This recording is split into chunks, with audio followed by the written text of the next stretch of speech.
Here's the story from the New York Post. Biden says he's seen confirmed pictures of terrorists beheading children in Israel. President Biden said on Wednesday that he has seen confirmed pictures of terrorists beheading children in southern Israel following initial reports that up to 40 babies were butchered over the weekend in homes near the Hamas-ruled Gaza Strip. Quote, I never really thought I would see and have confirmed pictures of terrorists beheading children. I never thought I'd ever. Anyway, that's one way to end that statement. I think we actually have the clip, not here, but here. Let's play this one. I mean, I've been doing this a long time. I never really thought that I would see and have confirmed pictures of terrorists beheading children. I never thought I'd ever. Anyway, but there are countries in the region that are trying to be of some help, including Arab nations. Now, still, with this, I'm not absolutely convinced. And the issue is, one, I'm not about to start believing Joe Biden. The dude is corrupt as they come. There are special interests that want war in the Middle East. These people despise Donald Trump. And one of the biggest reasons is that Donald Trump was trying to bring peace to the Middle East. Donald Trump was trying to remove U.S. involvement. When we talk about how Russia did not invade Ukraine under the Trump administration, they say, yeah, it's because Trump was serving Vladimir Putin. I'm like, yeah, I mean, maybe it's because Donald Trump was like, this is none of our business. We should stop supporting these terror groups, whether directly or indirectly. We should stop invading these countries for oil and mind our own business. And Russia was like, well, if you're not pressing on our borders, we've got no reason to fight. They get Trump out. They come in and it's war, it's conflict, it's expansion. And so this narrative is extremely shocking. Based on the videos I've seen, it's unfortunately, whether you want to accept it or not, it's easy to believe they did this. Right. That's the scary thing. Well, they also thought Trump was a lunatic. Yeah. They thought he was a loose cannon. They had no idea. There was some meeting that actually Tucker told me this story. I'm working on this. That Trump leaned over to Vladimir Putin and said, if you invade Ukraine when I'm president, I will nuke this shit out of Moscow. And Putin believed him. And nobody wanted to mess with Trump. They thought he was a total loose cannon, which of course I don't think he was at all. But that I think is a good impression. It wasn't a bad image to have. It was not a bad image to have. You kind of want the rest of the world, especially your enemies, to think that about your leader, for sure. Yeah, for sure. They don't want to be able to predict you. I mean, the problem right now is that the loss of life is always tragic. Violence is obviously detestable. But Joe Biden is not a trustworthy president. And so it is hard to believe anything that would come out of his administration, even if it is something awful like this. You don't want to believe they would lie about being able to confirm this. On the other hand, you just can't trust them. Look at everything they've lied about that's... Yeah. And again, we've mentioned also horrible. The New Year testimony from 1990 that got us into the first Gulf War. Yes. I don't like the way he said the word confirmed in that speech. He said, these pictures I've seen confirmed, like it was like he was dropping the word. Like they said talking points, make sure you say the word confirmed when you talk about this. I said yesterday, prepare for deep fake. That we're in another modern war. It's going to be technology you've never seen before utilized. And when they tell you something happened and then some days later you're going to start to see blurry images or images, be wary, don't snap to emotions. Well, here's a really funny one. Don Jr. posted a video. It is extremely graphic. It is brutal. And it is of Israeli civilians being killed by Hamas. Community notes were placed on it saying old video and fake because a pro-Palestinian activist posted a screenshot of a thumbnail of the video over and over again with the date of 2016 or something like that. But it is believed now that was fake and the video is real. And now Wired has contacted the government and done a deeper analysis on the, I guess, the metadata in the video and found Donald Trump Jr. was correct. The video was from Israel. And it appears that activists are trying to make fake screenshots to trick people into thinking they're fake. We are in a whole new world of information warfare. Yeah. It's entirely possible that Wired got bunk information from the government to convince us the videos are real. Who knows? What do you believe? But I will defer to, if you've got the Biden administration and Donald Trump Jr. and like everyone's kind of like, yeah, this is probably true.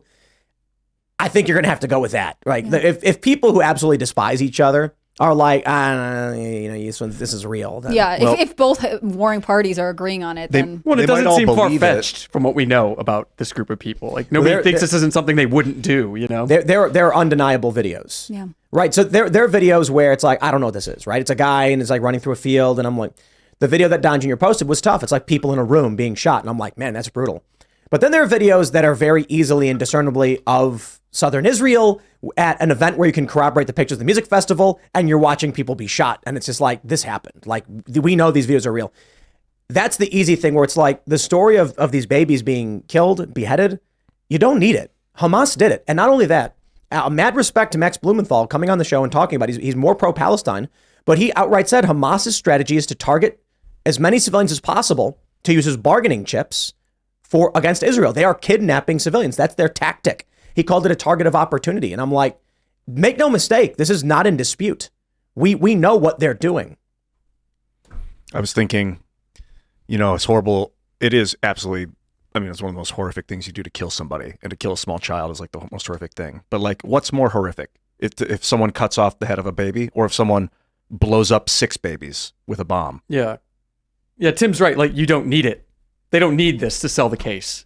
Yeah. So the rationale for faking it doesn't make any much sense. Right. And the other thing too, I think it was, there were a lot of people that were critical of Max Blumenthal because he does have a more pro-Palestinian stance, but he knows a lot about this. And he actually pushed back on some of, there's a conspiracy theory going around that Israel knew this was going to happen. And a lot of people are pushing it. Some prominent personalities saying that they knew it was going to happen. They let it happen because now they can use it as an excuse to go into Gaza and do all of this stuff and bomb them. And Max was like, no way, absolutely not. He said Israel was humiliated. There's a lot of private technology and security firms in Israel that pride themselves on being the best. And this is true because I've covered this stuff going back 10 years with Occupy. There are many surveillance companies that are born out of Israel that are like, we're the best. Israel proves it. Mm-hmm. This is extremely bad for this sector, the security sector. And he also wanted to mention things. I don't want to comment too much on because I'm not the expert on it. But the military doctrine that Israel has in terms of captured IDF soldiers is so extreme. He said Israel would never allow one of their soldiers to be captured. I mean, the idea that they let this happen is just, there's no way. Yeah. And he's more pro-Palestine. I mean, I find it interesting. I think the big problem is going to be the deluge of information, especially fighting war in the technology age, right? We're going to have videos that surface from wherever. We're already seeing that community notes they're finding ways to work around these potential safeguards that we have. The thing that I saw a lot today was parents warning, or like parents groups warning parents to have their kids delete TikTok and all their social media platforms while this goes on, because it's permeating through all the algorithms. So you're having young teenagers seeing very violent images, and of course that's deeply disturbing. On the other hand, if you're cutting all kinds of people off from information, not that teenagers should see violence, it starts to get very dystopian, right? We don't know what's real, and we don't know who should be seeing it. We don't know where to stop it from coming from. Man, the community notes thing I think was obvious. It is good that you have these community notes because some of these things are very easily and provably false. But I have seen on more than one occasion people manipulate community notes. It's basically, if enough people say something is true, they'll just run with it. Mm-hmm. And then you end up with community notes that are like unrelated to the tweets. Or in this instance, someone made what appears, I guess the story would be, this guy's screenshot was fake to trick people. And it's remarkable. Don Jr. posts a video, and then some guy posts some screenshot with no website address. It's pictures of thumbnails with a date on it. And that was enough for people on community notes to say, Donald Trump's posting fake news. Mm-hmm. I mean, it's amazing. Is community notes any better than Wikipedia, right? Wikipedia can be edited, and Wikipedia self-censor, so we don't really know what information is provable. There's a reason we tell high schoolers you can't cite Wikipedia or maybe community notes in your term papers. It's all, you got to follow the sources. Mm-hmm. And the interesting thing was that the source on this community note was some guy's tweet. And now people are responding to John Jr. being like, Wired did a deep analysis on the video and found the source and said, nah, it's real. Like, it was recorded here. Here's all the confirmation. It's crazy.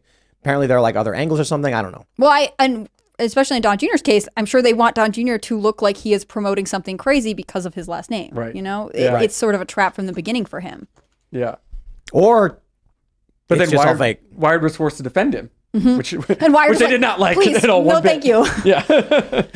We were talking about this before the show, that there's a lot of people who thought they were on the same side who are now realizing perhaps they are not when it comes to this issue. And I think that's going to be maybe obviously I don't want it to be born on, the backs of death and violence, but on the other hand, reconciling that it's not just the two sides and no one has any lane of compromise is sort of a hard thing to put American culture through.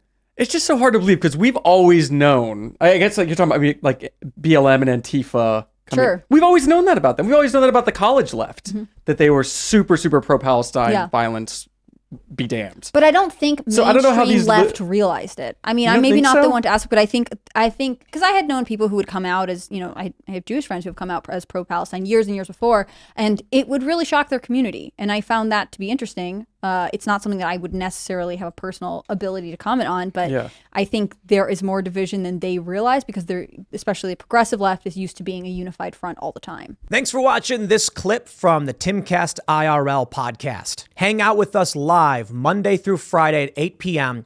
and become a member over at timcast.com for uncensored, members-only shows exclusive. Thanks for hanging out, and we'll see you all next time.